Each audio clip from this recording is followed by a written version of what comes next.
Drums, please. H-I-L-L-Y,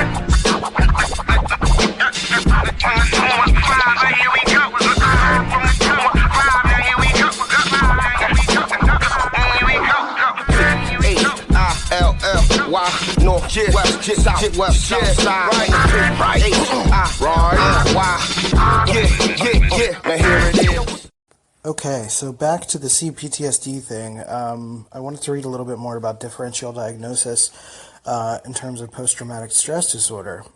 Post-traumatic stress disorder was included in the DSM-3 1980, mainly due to the relatively large numbers of American combat veterans of the Vietnam War who were seeking treatment for the lingering effects of combat stress.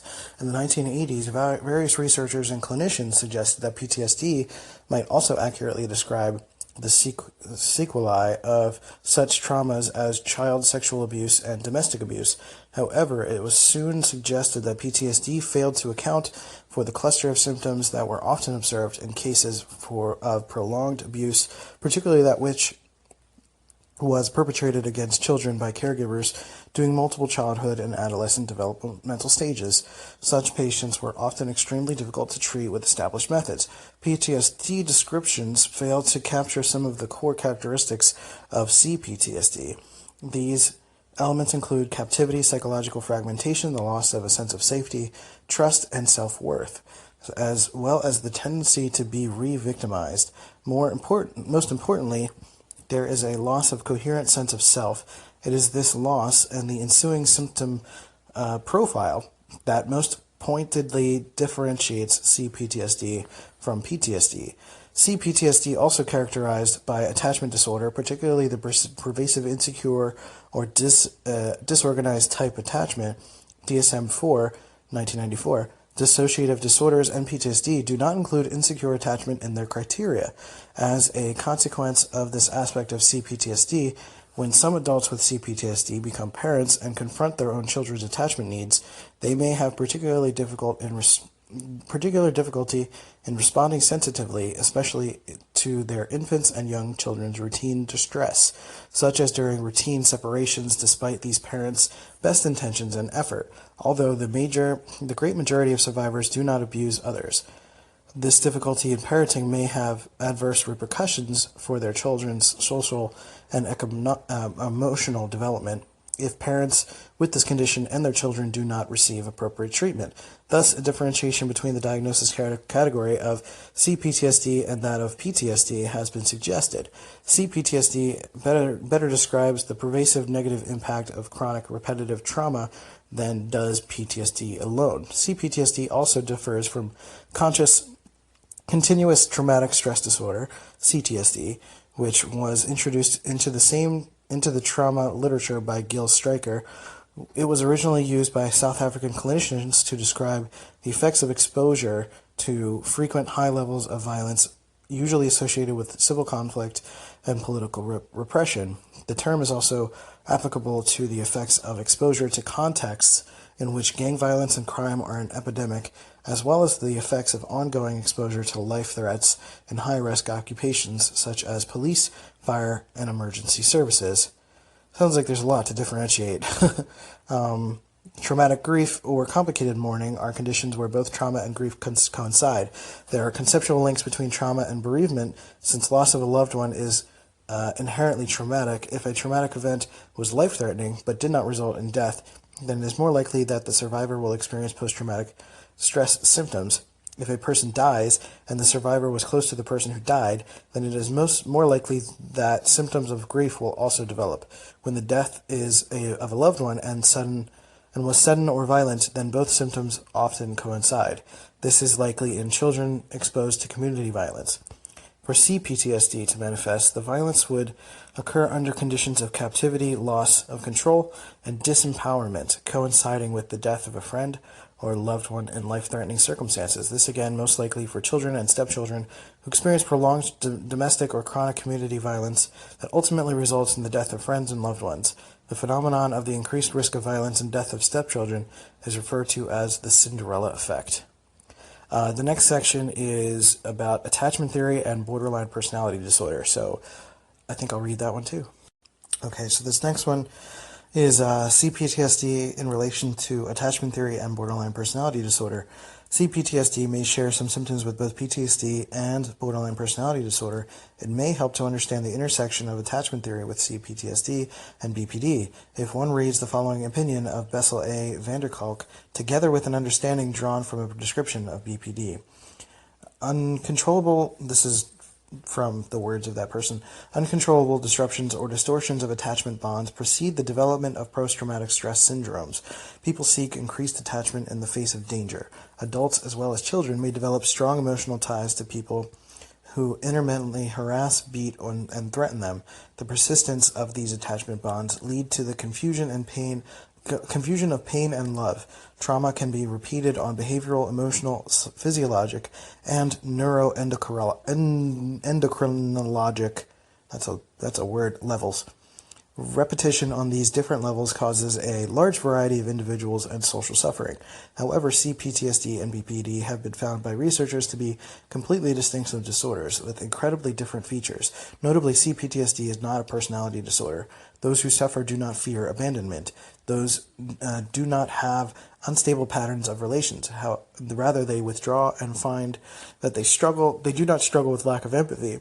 There are distinct and notably large differences between borderline and C-PTSD, and while there are some similarities, predominantly in terms of issues with attachment, though this plays out in completely different ways, and trouble regulating strong emotional effects, often feel pain vividly, the distortions are completely different in nature, especially considering that C-PTSD is always a response to trauma rather than a personality disorder.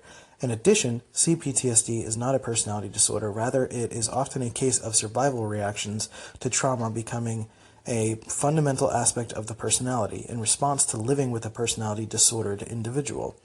While the individuals in the BPD report reported many of the symptoms of PTSD and C-PTSD, the BPD class was clearly distinct in its endorsement of symptoms unique to BPD. The RR ratios, represented in Table 5, revealed that the following symptoms were highly indicative of placement in the BPD rather than the C-PTSD class. Frantic efforts to avoid real or imagined abandonment, unstable and intense interpersonal relationships characterized by alternating between extremes of idealization and devaluation, markedly and persistently unstable self-image or sense of self, and impulsiveness. Given the gravity of suicidal and self-injurious behaviors, it is important to note that there were also marked differences in the presence of suicidal and self-injurious behaviors, with approximately 50% of individuals in the BPD class reporting this symptom, but much fewer and an equivalent number doing so in the CPSD and PTSD classes, 14.3 and 16.7 respectively. The only BPD symptom that individuals in the BPD class did not differ from CPSD class was chronic feelings of emptiness, suggesting that in this sample, this symptom is not specific to either BPD or CPTSD and does not discriminate between them. See how much time I've got? Okay, a minute and a half. Overall, the findings indicate that there are several ways in which complex PTSD and BPD differ. Consistent with the proposed diagnostic formulation of C-PTSD, BPD is characterized by fears of abandonment, unstable sense of self, unstable relationships with others, and impulsive and self-harming behaviors. In contrast, in C-PTSD, and as in PTSD, there was little endorsement of items related to instability in self-representation or relationships. Self-concept is likely to be consistently negative, and relational difficulties concern mostly avoidance of relationships and sense of alienation. In addition, 25% of those diagnosed with BPD have no known history of childhood neglect or abuse, and individuals are 6 times as likely to develop BPD if they have a relative who was so diagnosed, compared to those who did not. One conclusion is that there is a genetic predisposition to BPD unrelated to trauma.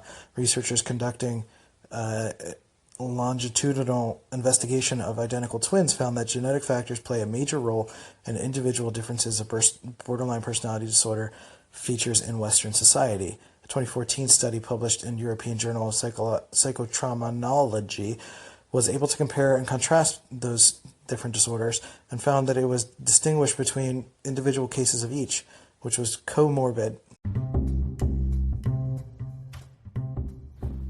if you've been dying to start that podcast about doves, or about your favorite jacket, or about a long-lost love, or a murder mystery about a cat who murdered everybody, you can start it now on Spotify for podcasters.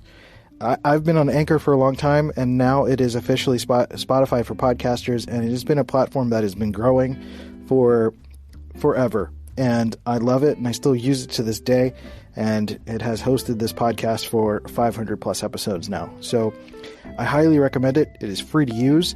Spotify for podcasters lets you record and edit podcasts right from your phone or computer.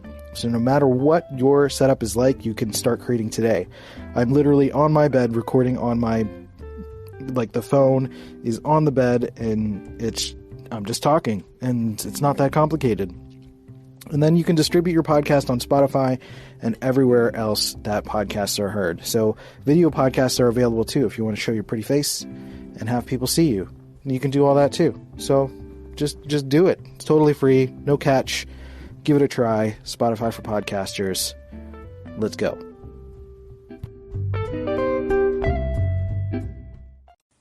Okay, where was I? I got cut off around here. So BPD may be confused with C-PTSD by some without proper knowledge of the two conditions, because those with BPD also tend to suffer from PTSD or have some history of trauma. In Trauma and Recovery, Herman expresses the additional concern that patients who suffer from C-PTSD frequently risk being misunderstood as inherently dependent, masochistic, or self-defeating, comparing this attitude to the historical misdiagnosis of female hysteria. However, those who develop C-PTSD do so as a result of the intensity of the trauma bond, in which someone becomes tightly biochemically bound to someone who abuses them, also known as Stockholm Syndrome, seen in cases of kidnapping in which a person falls in love with their captors, and the responses they learn to survive, navigate, and deal with the abuse they suffered then become automatic responses embedded in their personality over the years of trauma and normal reaction to an abnormal situation. And then there's some treatment and kid stuff that I can talk about real quick. The utility of PTSD-derived psychotherapies for assisting children with C-PTSD is uncertain. The areas of diagnosis and treatment call for caution in the use of category C-PTSD.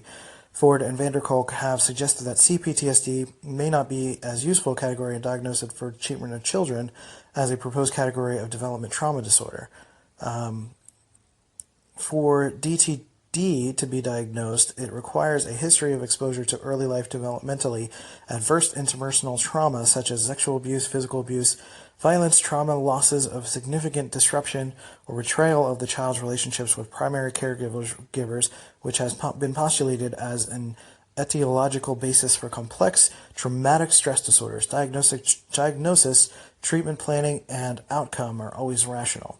Since PTSD and DTD in children is often caused by chronic maltreatment, neglect, or abuse in a caregiving relationship, the first element of the psychosocial system to address is that relationship. This invariably involves some sort of child protection agency. This both widens the range of support that can be given to the child, but also the complexity of the situation, since the agency's statutory legal obligations may then need to be enforced. A number of practical, therapeutic, and ethical principles for assessment and intervention have been developed and explored in the field. Identifying and addressing threats to child or family safety and stability are the first priority. A relational bridge must be developed to engage, retain, and maximize the benefit for the child and caregiver. Diagnosis, treatment, planning, and outcome monitoring are always relational and strength-based. All phases of treatment should aim to enhance self-regulation competencies, determining with whom, when, and how to address traumatic memories, and preventing and managing relational and discontinuities and psychosocial crises. So, what I find most interesting about all of this is that it seems that C-PTSD is more social-based, whether it's family or spousal relations or someone that you're very close to and you feel that you grow an attachment to almost by a necessity out of survival, because their power over you becomes something you can't control, so you learn to kind of adapt to it. It's not a personality disorder, which separates it from BPD and PTSD. PTSD is not necessarily a personality thing either, but it separates it from BPD in that sense, which I think is fascinating. I think it could be a lot of CPTSD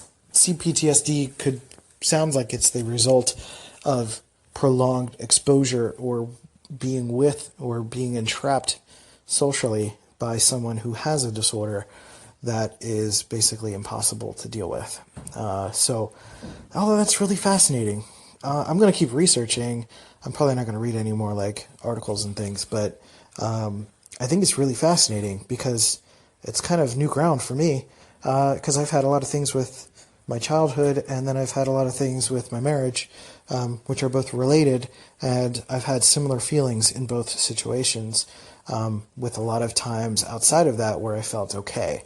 So I'm going to explore that more. I need to go to therapy and work that stuff out there, but I think it's interesting to talk about and an interesting topic. So if I learn anything interesting, I'll share it.